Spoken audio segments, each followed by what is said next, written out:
मेरे प्यारे प्यारे दोस्तों, बुज़ुर्गों, साथियों, मैं हूँ विजय कुमार पाल। मेरी कुछ किताबें हैं जो इस्लाम की सच्चाई को बताती हैं। जो मौलाना इस्लाम की सच्चाई को छिपाना चाहते हैं, उनकी सच्चाई, इस्लाम की सच्चाई किसी की पोल नहीं। जो इस्लाम की सच्चाई कि इस्लाम किस तरह से गैर मुस्लिमों के ख़िलाफ़ है, ये मेरी एक किताब है।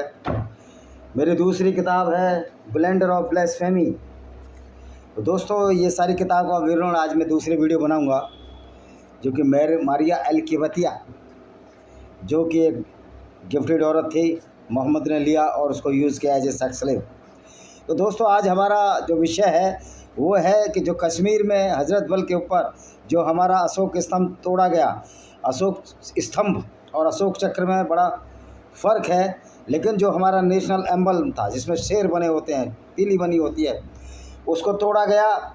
तो ये कोई नई बात नहीं है। देखिए, इस्लाम उसी चीज़ का नाम है कि जितना बड़ा विध्वंस फैलाए, जितना बड़ा डिस्ट्रक्शन करे, उसी का नाम इस्लाम है। और ये झूठे अल्लाह के नाम पर, एक ऐसे पैगंबर के नाम पर जो काफिरों को कत्ल करता रहा, पूरी ज़िंदगी गैर मुस्लिमों को लूटता रहा, उनकी औरतों को गिफ्ट में लेकर उनके साथ बलात्कार करता और बाज़ारों में बेचता रहा, ये ग्रुप इस्लाम का ग्रुप कहलाया। जो कि मदीना में मोहम्मद जब मक्का से मदीना हिजरत गया और सारे ऐसे लोगों को मदीना की गलियों में इकट्ठा किया, उनको लालच देकर यहूदी बनाया और फिर उनको लुटेरा बनाया। तो इस्लाम की जो आइडियोलॉजी है, इसकी शुरुआत ही नफ़रत की दीवार से होती है।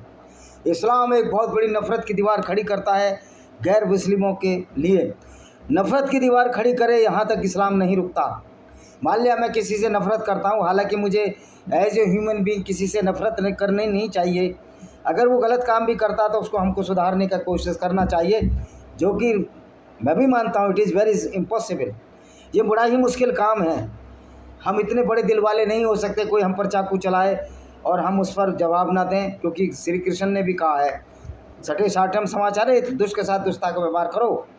अगर उससे हम बड़े हो जाते हैं कि जो चाकू चला रहा है उसको भी क्षमा कर दें, तब हमारे पास एक विशेष शक्ति होनी चाहिए कि उसका चाकू हमारे पर असर ना करे, तभी आप छोड़ सकते हो, वरना दुनिया का कोई आदमी छोड़ेगा नहीं। तो दोस्तों, इस्लाम इसी तरह पनपा है। इस्लाम को लोगों ने बहुत बर्दाश्त किया, इस्लाम की गुंडागर्दी को बर्दाश्त किया, फुल डिक्टेटरशिप को बर्दाश्त किया। ये चीज़ अब बर्दाश्त से बाहर हो रही है। देखिए, इस्लाम किसी देश और धर्म और संविधान को नहीं मानता।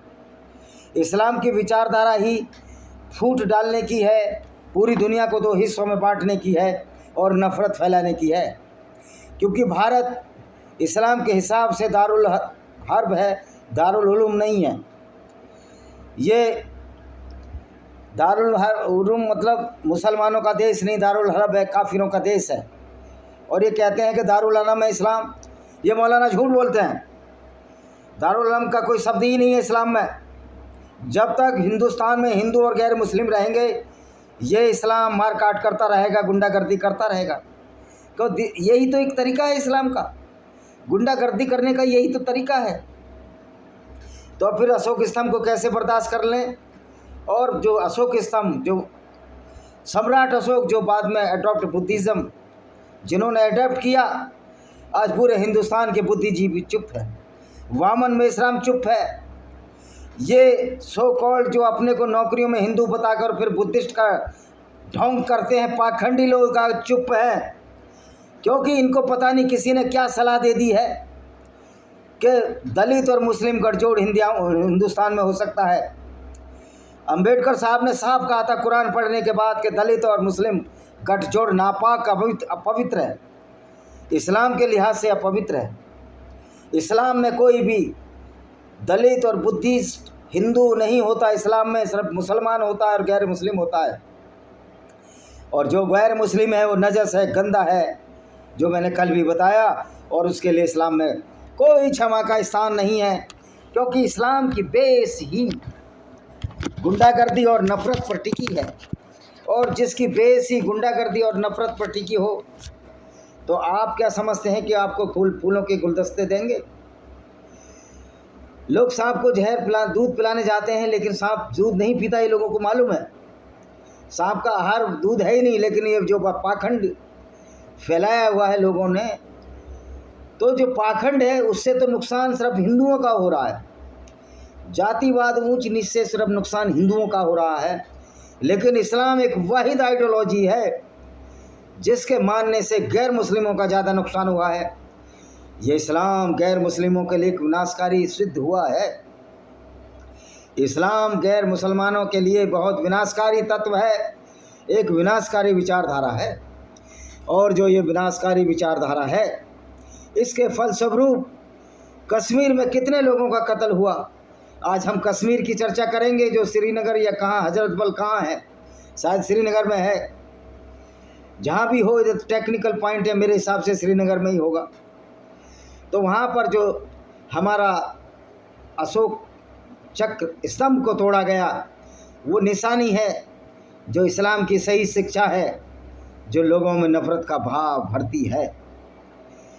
इसलिए जो कश्मीर के नाम पर ये कश्मीरी एजेंडा चला रहे मुस्लिम लोग हैं, ये एक्चुअल में ये इस्लाम का एजेंडा चला रहे हैं। मुसलमान के पास कोई जगह ही नहीं है कि वो किसी देश, किसी स्टेट के लिए कोई अपना एजेंडा चला सके, क्योंकि इस्लाम ना किसी देश को मानता है, ना किसी स्टेट को मानता है।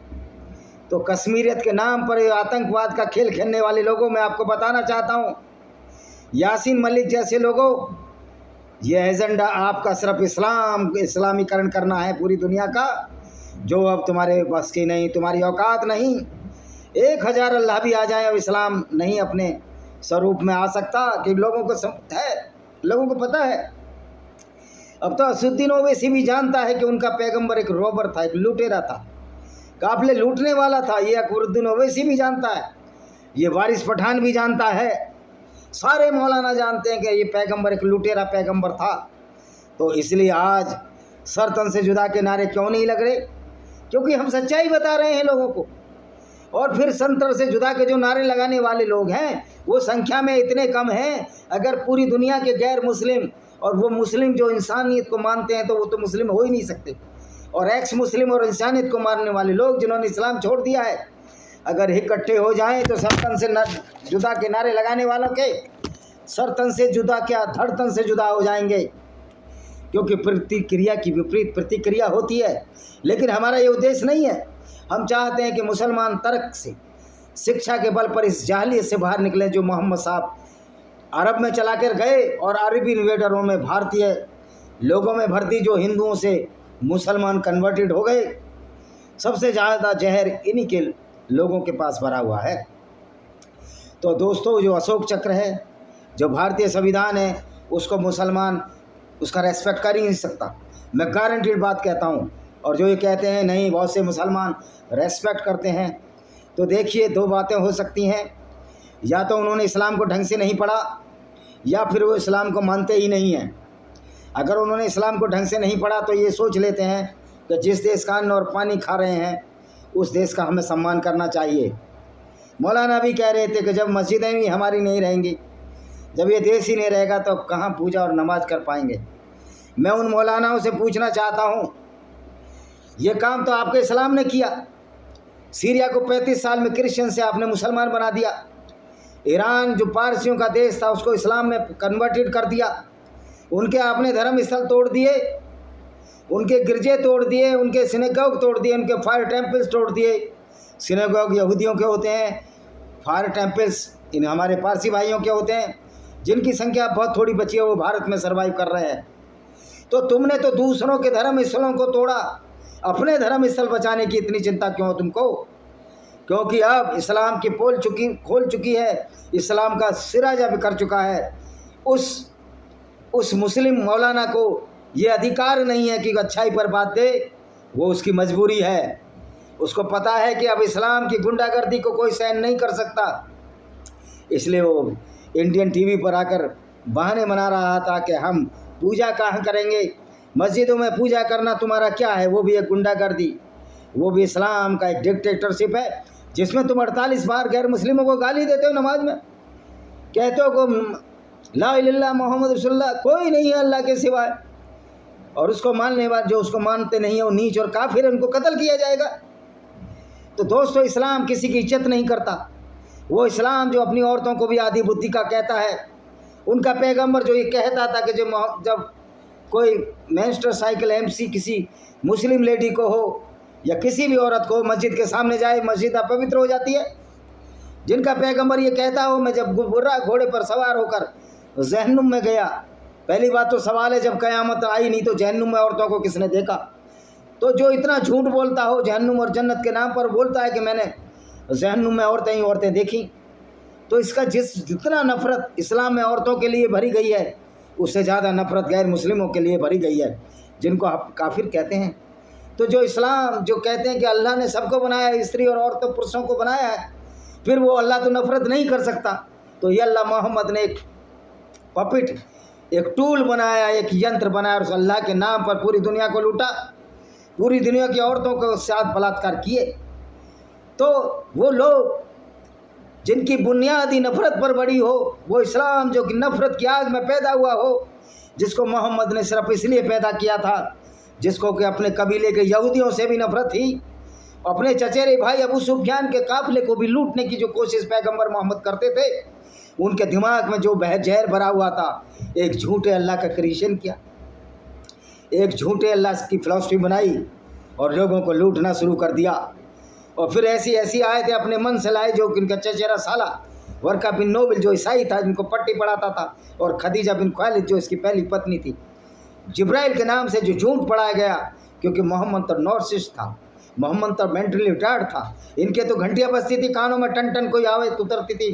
जिस तरह से इनको मोटिवेशन दिया, मोबिलाइज किया, इसके चचेरे साले वर्का बिन नोबिल ने जो ईसाई था, और आयतों के नाम पर जो खदीजा ने खेल खेला कि जिब्राइल था, जिब्राइल तुम पैगंबर हो, क्योंकि खदीजा नहीं चाहती थी, वो 2 बार विधवा हो चुकी थी, कि तीसरी बार जो इसका पति है मोहम्मद बिन अब्दुल्ला वो बीमार होकर मर जाए, मेंटली रिटायर्ड होकर, तो उसको संभालने के लिए इस तरह की झूठी आयतें लाई गई।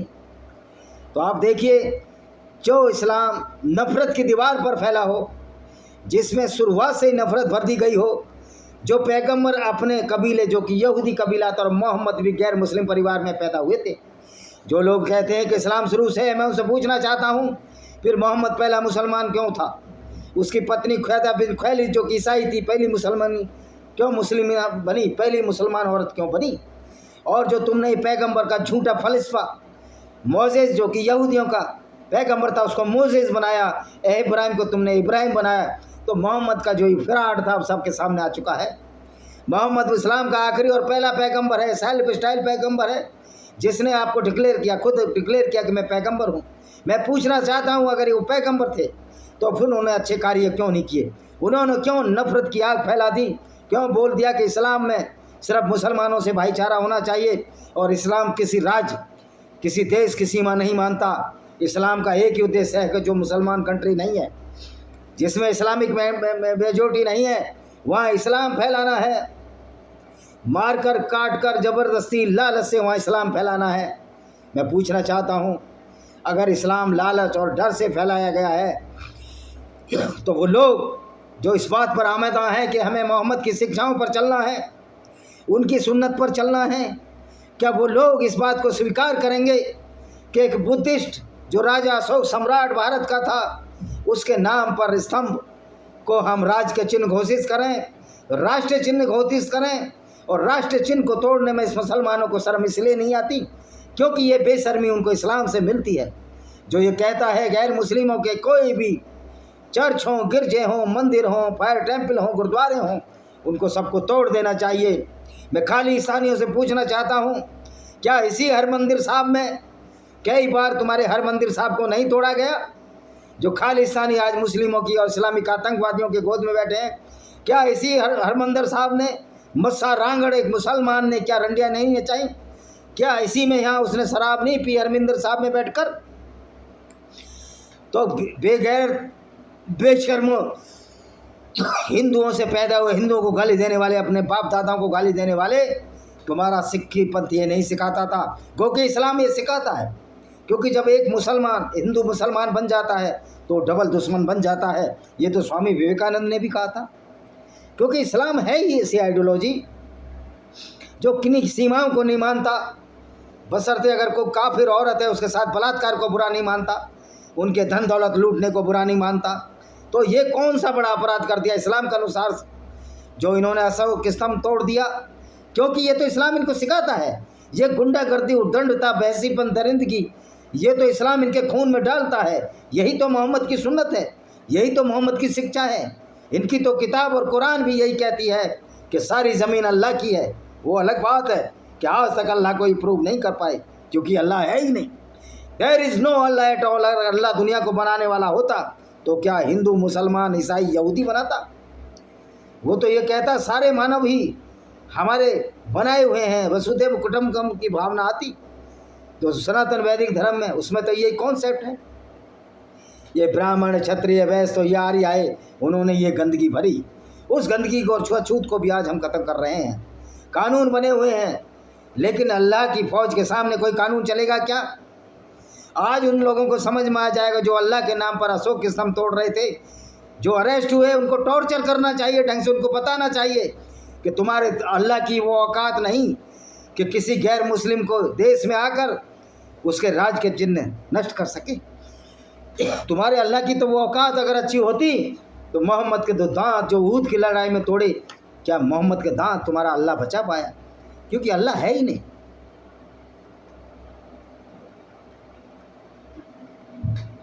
अल्लाह एक फैलेसी है, अल्लाह एक कल्पना है। अब आप समझिए, जो अपने यहूदियों के काफिले, अपने कबीले को जो लूट लेता हो और जो दूसरे के माल को हलाल समझता हो जबकि लूट का माल है, तो उस आइडियोलॉजी के मानने वाले, पैगंबर की सुन्नत पर चलने वाले अशोक स्तंभ भी तोड़ेंगे, हिंदुओं को कत्ल करेंगे, लोगों की गर्दनें नापेंगे, सर तन से जुदा के नारे लगाएंगे। और ये कैसा अल्लाह का घर है जहाँ शुक्रवार को लोग इकट्ठे होते हैं और दूसरों के कत्ल का इरादा करते हैं? तो इसमें गलती उनकी नहीं है, क्योंकि कुरान उनको यही सिखाता है। वैसे तो कुरान शरीफ है, अब ये किताब शरीफ है जो लोगों को लुटेरा, बदमाश, गुंडार, हत्यारा बनाती है, बलात्कारी बनाती है, दूसरे के लूट के माल को हलाल ठहराती है। ये शरीफ है। अगर ये शरीफ है तो फिर बदमाश कौन सी किताब है? किसी भी धर्म की किताब में ये लिखा हो कि गैर मुस्लिमों को कत्ल कर दो सिवाय इस्लाम के, कुरान के, इसको कुरान शरीफ, कुरान मजीद, कुरान करीम कहते हैं। भाड़ में जाए इस तरह का विचारधारा जो इस्लाम के नाम पर दूसरों को बर्बाद करने पर तुले हुए तुम लोग हो। तुम मानवता के बहुत बड़े शत्रु हो, तुम हैवानियत के दलाल हो जो इस्लाम को मानते हैं और इस्लाम के नाम पर आज कश्मीरी पंडितों का संहार करते हैं, कहीं हिंदुओं का संहार करते हैं, कहीं यहूदियों का संहार करते हैं।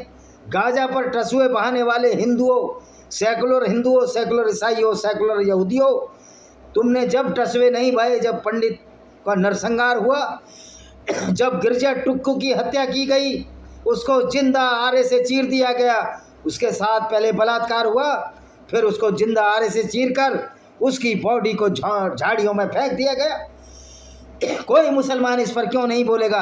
क्योंकि इस्लाम तो यही गुंडागर्दी सिखाता है।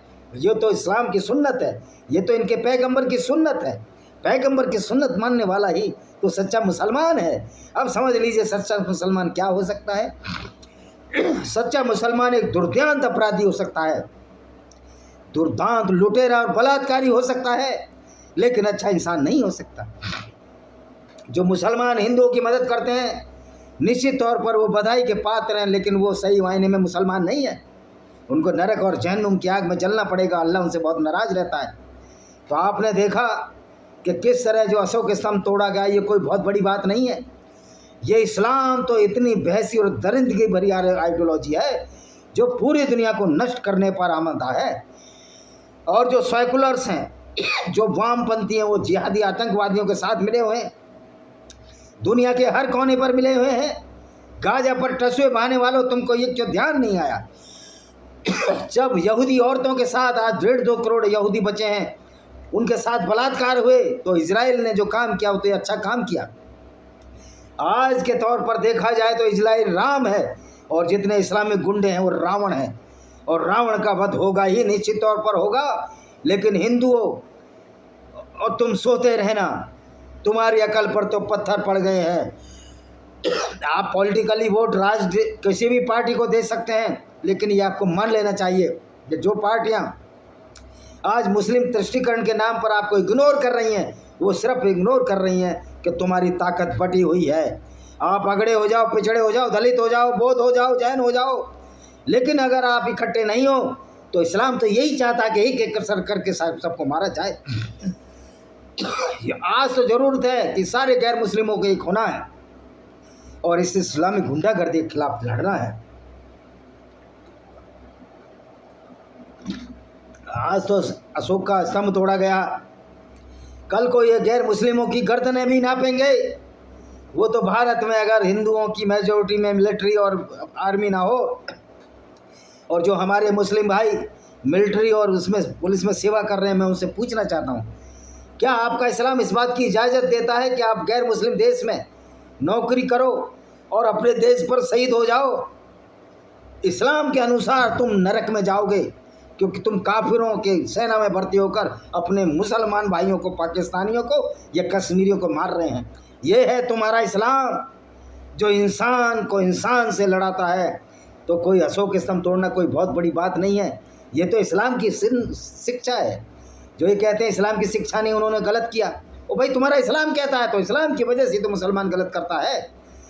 टीचिंग तो आप इस्लाम की मानते हो, मदरसों में तो यही पढ़ाया जाता है, मदरसों में यही तो आतंकवाद पढ़ाया जाता है। तो ये मदरसे की शिक्षा है, और मदरसे सबसे बड़े आतंकवाद का केंद्र है, क्योंकि इस्लाम की शिक्षा तो वहीं दी जाती है। लोग कहता है अरशद मदनी कहते हैं नहीं, हम तो वही शिक्षा देते हैं, इस्लाम की शिक्षा है। तुम 90 साल के होने का है, तुमको आज तक पता नहीं लगा इस्लाम आतंकवाद है? अगर कोई मुस्लिम की हत्या गैर मुस्लिम कर देता है तो आप विक्टिम कार्ड खेलते हो। अरे उसने मार दिया, उसकी किताब में नहीं लिखा था, वो अपराधी है, चाहे हिंदू हो चाहे ईसाई हो। लेकिन तुम्हारी किताब तो अपराधियों की किताब जो कहती है गैर मुस्लिमों को कत्ल करो। तो अशोक चक्र तोड़ना तुम्हारे लिए कौन सी बत्ती है? तुम वो बेगैरत कौम हो जो गलतियां भी करोगे, दूसरों को कत्ल भी करोगे, और अल्लाह के नाम पर अपने को पवित्र बताओगे, और खुद जहन्नुम में की बजाय जन्नत में जाओगे, और दूसरों को जहन्नुम में भेजोगे। जो ईसाई मुसलमान, जो ईसाई यहूदी हिंदू या गैर मुस्लिम है, कैसा तुम्हारा ये विधान है, कैसा तुम्हारा ये न्याय है? इस अल्लाह से बड़ा कोई अन्यायी हो ही नहीं सकता, और पैगंबर से बड़ा कोई खराब व्यक्ति हो ही नहीं सकता गैर मुस्लिमों के लिए। तुम्हारे लिए पैगंबर अच्छा है, क्योंकि तुमको तो लूट का माल मिलता था और मोहम्मद 20% हिस्सा उसमें कुछ रखते थे।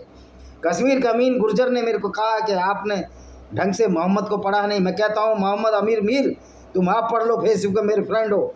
अगर तुम मोहम्मद को पढ़ोगे तो आपको पता लग जाएगा कि मोहम्मद की आइडियोलॉजी की वजह से जो तुम हिंदू गुर्जर थे, तुम्हारे पुरखों के साथ अरबी और तुर्की मुसलमानों ने जो बलात्कार किए, उसके फलस्वरूप आज तुम पैदा हुए हो। लेकिन ये इस्लाम इतना अंदर कर देता है, इतना ब्रेन वॉश कर देता है लोगों को, उनको सोचने की गुंजाइश ही नहीं बचती। क्योंकि इस्लाम में तो लिखा है कि अकल का दखल नहीं है। जहाँ अकल का दखल नहीं है, मूर्खता का राज होगा। जहाँ लॉजिक्स नहीं होंगे, तो ये जो गुंडागर्दी जो इस्लाम के नाम पर हो रही है, इसको भी तुम अल्लाह की रजा इच्छा मानकर करते हो, जो अब चलने वाला नहीं है। There is no Allah at all. तो आशा है कि ये वीडियो पसंद आएगा। वीडियो को शेयर करें, चैनल को सब्सक्राइब करें, बेल आइकन दबाएँ ताकि मेरे वीडियो मिल सकें। दूसरा एक वीडियो मैं इंग्लिश में अभी डालूंगा, मारिया अलकिबतिया का, जो कि एक एडॉप्ट, जो कि मोहम्मद ने गिफ्ट में ली थी और मोहम्मद ने उसको साथ रखेल बना कर रखा था। तो दोस्तों, ये वीडियो अगर पसंद आए तो चैनल को तो सब्सक्राइब ज़रूर कर दो। हमारा तो यूट्यूब और कोई मोनेटाइज और पैसे कमाने के लिए मैं नहीं कर रहा।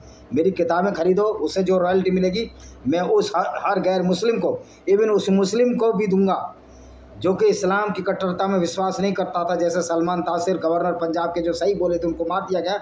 मेरा उनसे कोई दुराव छुपाव नहीं है। हमारी लड़ाई से इस्लामी गुंडागर्दी से जो अल्लाह के नाम पर पैगंबर मोहम्मद ने फैलाई, मुसलमानों से हमारा कोई लड़ाई का इरादा नहीं है।